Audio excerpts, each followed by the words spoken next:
Kick to centre wing, Tingay. With a bit of space. Bennett on the lead. Good kick and an excellent mark. They gave him a chance, a good setup, and that's where Bennett's advantage is when he's in front like that, tall and can jump. Short to Tingay and gets him. They followed up well, Stephen Tingay. Scotty Waters got caught out there, didn't follow Tingay down after he did dispose to Bennett. And Tingay ran on well. Melbourne just settling down a bit now. They were 2 and 10 on the man earlier on. They're still trying that a little. There's some exhausted players in this first quarter. Tingay from 30 metres out. About a 45-degree angle.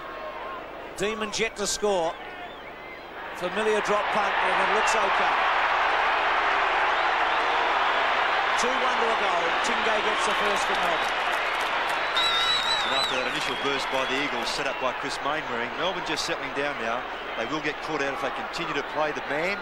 They did that at Subiaco Oval in round 20 when they really put the Eagles off their game with that physical approach.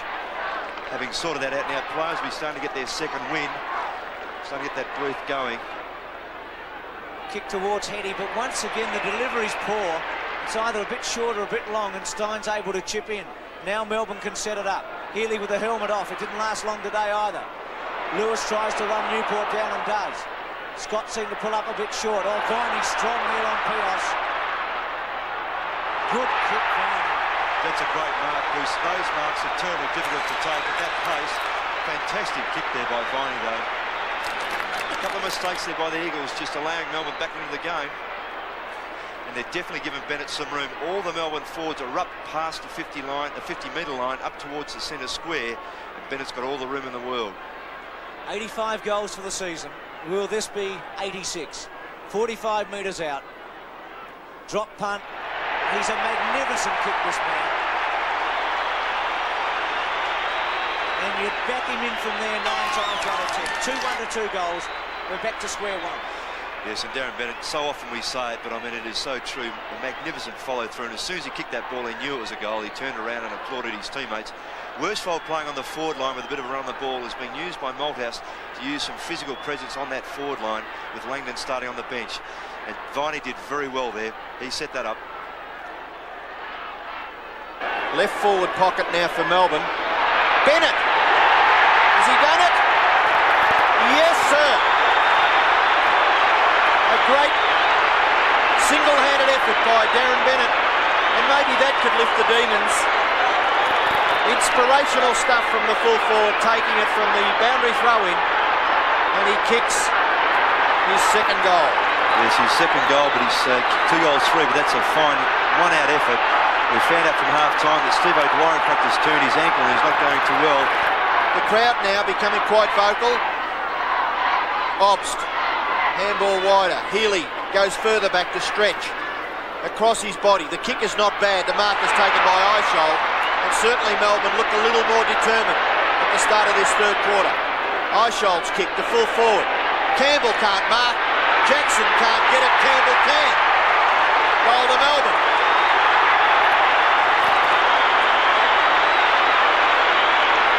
It always looked a big chance. Getting the ball quickly into the forward line, Ross, is the name of the game, and they had the numbers when it got there. Without doubt, they avoided the Bennett lead, as did Eishold. Kick long looking for Campbell, and another individual effort here by a Melbourne player. Campbell just against the odds, putting it through, and so often having been moved from full-back to full forward. Melbourne is to have any chance. Somebody has got to take the game by the scruff of its neck. Lyon's not there to do it. Maybe Bennett can do something. To love it, who was thinking of going on. He's got stretch at right angles. He may go there. Goes towards O'Dwyer. Not a good kick. Hart misses it. Jackson steps and puts it through. Well, they get one against the Tide. Jackson gets his first. Melbourne up to 5-8 to 14-6. Well, Ricky Jackson has been quiet, just the 9 possessions so far today.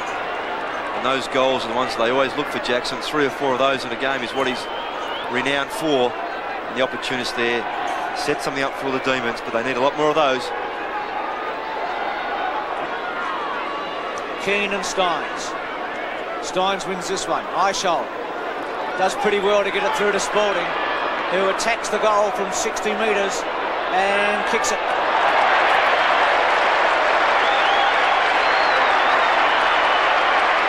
Spalding gets his first. The Demons get number 6. But it's a 10-goal game, 105 to 45. Yes, it's not beyond them, Melbourne, Bruce, but I mean, it's terribly difficult. But Spalding, that'll give him a lift. He has struggled today. He's been at both ends of the ground, but he controlled that well. So Spalding getting his first. But West Coast has been a big surprise here. Melbourne trying to come back. Bennett round his body to full forward. Scott pumps it away. Now Jackson. Still Jackson. No free kick. Yeats. Yeats for a goal for the left footer. And he's put it through. So Melbourne back to 9 goals. 7-9 to 16 now. And Yeats has got his first.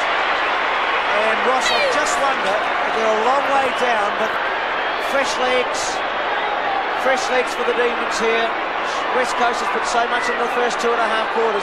Is there a glimmer of hope? Well, there is in that respect, certainly, and those couple of goals by both Spalding and Yeats will be terribly helpful, not only in the scoreboard, but they need that lift. O'Dwyer, advantaged by the throw-in. Obst, can he collect it? No, he gives it to Healy. Healy's left foot shot. It's another Melbourne goal. So the Demons are on fire, Roscoe. They really are. They get up. Well, I think so. I mean, the Demons captain Beston first, mate. He says that's a fine goal. In fact, Phil Scott suggesting the umpire touched that football. The umpire had nothing to do with it. But I just was going to say to you before, if they get another couple of goals, they just got one, they are really in with a big chance. And that's a good kick from Healy. Terrific. Well, the impetus is with the Demons. Somehow gets clear. Sweeping hand pass. The ball doesn't do anything nicely for Hart. Jackson will run into an open goal. 3 bounces. And Ricky Jackson pops it through for Melbourne. Jackson gets his second goal. That's Ricky Jackson. Stephen Jackson for the West Coast has kicked 2 also. West Coast 17-11, Melbourne 9-9. One of the few occasions that Jackson really has been able to break free from David Hart. Earl, he did the right thing with the ball just bouncing away from Hart. Jackson's superior pace got him away from both Hart and Begovic, the other chaser. A late shepherd there by Spalding. May have been taken away, but the umpire allowed it to go on. Half back for Melbourne, and he plays on quickly. There's no one really to kick it to. Spalding's the man, and Spalding takes it. Well done. I always believed that Earl Spalding is better value for Melbourne up the ground. Played the first half in defence. They've really missed Gary Lyon. Jackson's another chance here. Left foot pass is all right, and Grinter marks. Grinter, who started on the interchange bench, came on very early, and really all he did was stir up trouble. He gave away a few silly free kicks, I mean, quite right. Grinter, from 35 metres, kicks the goal for Melbourne. Grinter's first goal is Melbourne's 10th. They trail by 46 points. It's often I've seen Melbourne play, and Rod Grinter does some silly things at times, tackling and other bits and pieces. Then he shows that he can play football. If he concentrates on that more regularly, he'll be a far better player. He has got skill, he's got a good brain, doesn't use it often enough.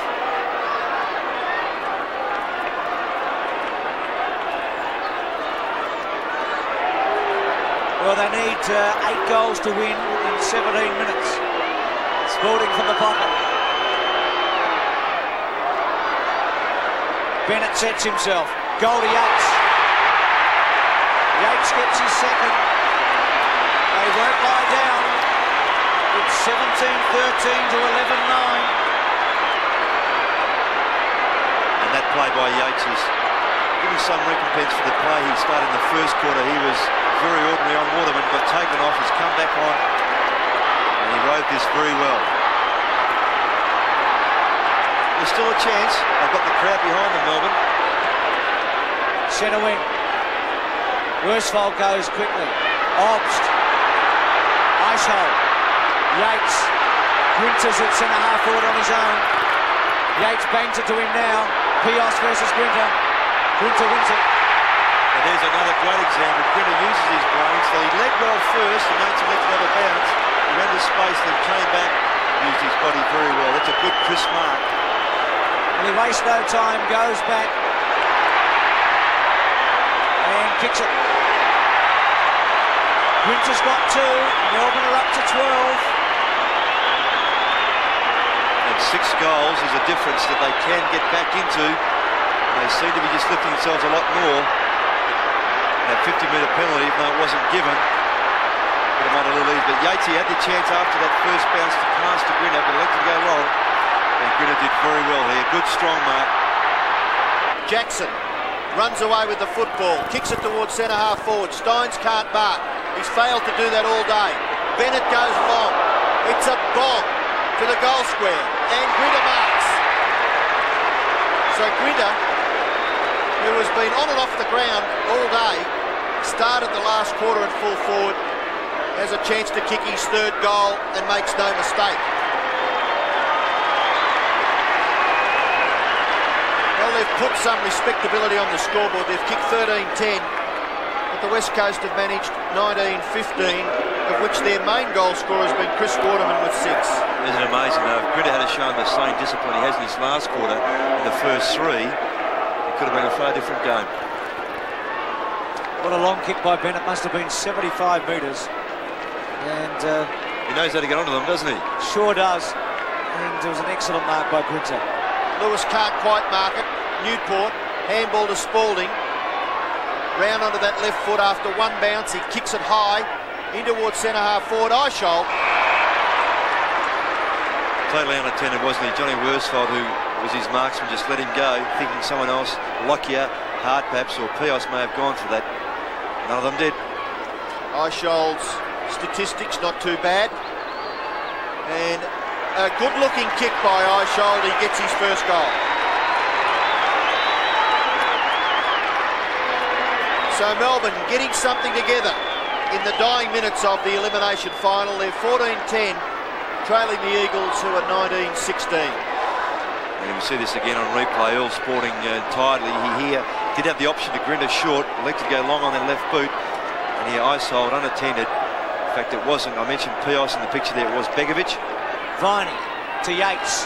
Well, he'll kick it to Newport, who can come wide to stretch. With him now. He looks at the options, decides to bang it to Grinter. Bennett in the front spot. Brennan misses it. Grinter. Will this be number 4 for the term? It is. 4 to Grinter in the last quarter. And it's 15-10 to 19-16. And I can't emphasise enough. I mean, that just shows you. I mean, he is very clever if he wants to be. Eishold down with Crab. He's worked very hard. But when you're chasing all the time, Grinter called for that ball to be kicked long, but it fell short towards Bennett. Then Grinter just charged this, kept his feet nicely, and good evasion skills on his left boot, did very well. 4 goals to Grinter in the final term after going to full forward at three-quarter time. And they've got it up to the 50-metre line. Still in play. Bennett taps it back to Obst. Eishold, who looked like he was cramped a moment ago. Siren about to go. Brennan's kick, and it'll go now. Stay off the ground, please. Well, it's the first time we've seen the mascot in a final for West Coast. They beat Melbourne today 19-16 to 15-10.